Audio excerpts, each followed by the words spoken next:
Hi, my name is Miranda Mabry, and this is my final portfolio project for ethics, legalities, and advocacy, and I've chosen to talk about abortion as an ethical issue in today's society.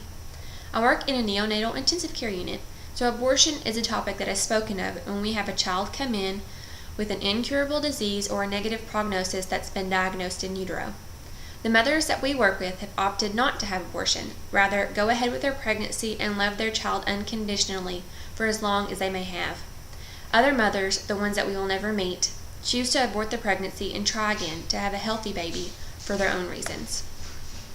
I will use the moral ethical decision-making framework in the case of Roe v. Wade, a case that was first denied but then made its way to the U.S. Supreme Court and proves still to be one of the most controversial rulings ever made. M stands for Massage the Dilemma. In 1969, a woman in Texas under the alias of Jane Roe challenged the abortion laws in Texas. She was pregnant with her third child and claimed to have been raped, therefore did not want the child. However, the state of Texas forbade abortion as unconstitutional except in cases where the mother's life was in danger. They threw the case out and Roe gave birth. Then 4 years later, the U.S. Supreme Court took on the case, arguing that laws in not only Texas, but Georgia as well, went against the U.S. Constitution by infringing women's rights to privacy. Roe won her case, and women were granted that privacy. O stands for Outline the Options. There are 3 options for any woman who is pregnant, but is undecided on whether or not she wants to keep the child. The first option that we're going to talk about is to abort the pregnancy. A second option is to follow through with the pregnancy and keep the child. And a third option is to follow through with the pregnancy and give the child up for adoption. With an unwanted pregnancy, any one of those decisions would be hard to make. R stands for Review the Criteria and Resolve.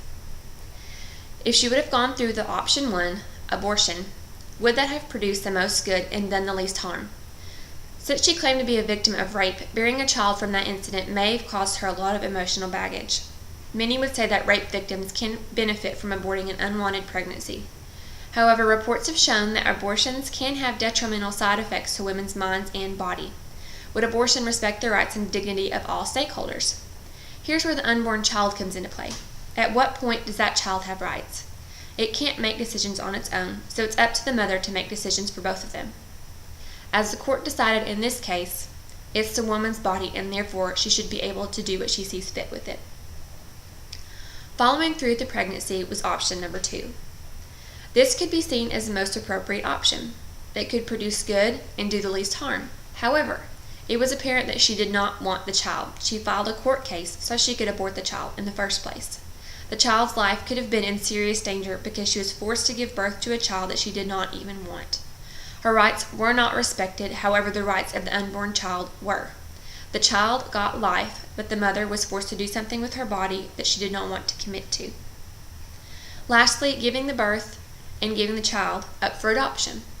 This option promotes good for the child and a family who wants the child. Yes, the mother would still have to go through with having the child, but she would be helping a family in need and providing a better life for that child. Again, the rights of the child would be respected, but those of the mother would not be unless it was her decision and not the court's to follow through with it.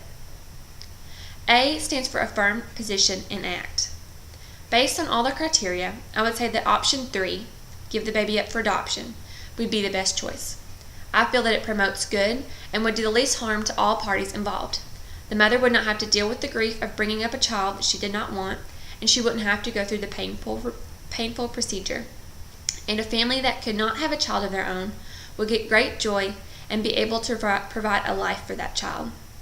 I do believe that the dignity of all parties involved are respected, even though the rights of the mother are put in jeopardy. I base my decision on the ANA Code for Nurses. L stands for Look Back. 14 years after the case won in the Supreme Court, Roe declared that she had given false information. She in fact was not a victim of rape. However, her lawyer declares that the rape claim was not the reason that the case won in the end. Roe now lobbies against abortion and says that abortion has negative impacts on women mentally and physically. I held true to my professional and personal values when I decided that the third option was the most appropriate one. I reviewed the ANA Code for Nurses and took into consideration all those core values and beliefs that were stated. Even after knowing all of the information involved in this case, I will not change my stance on this issue. Thank you.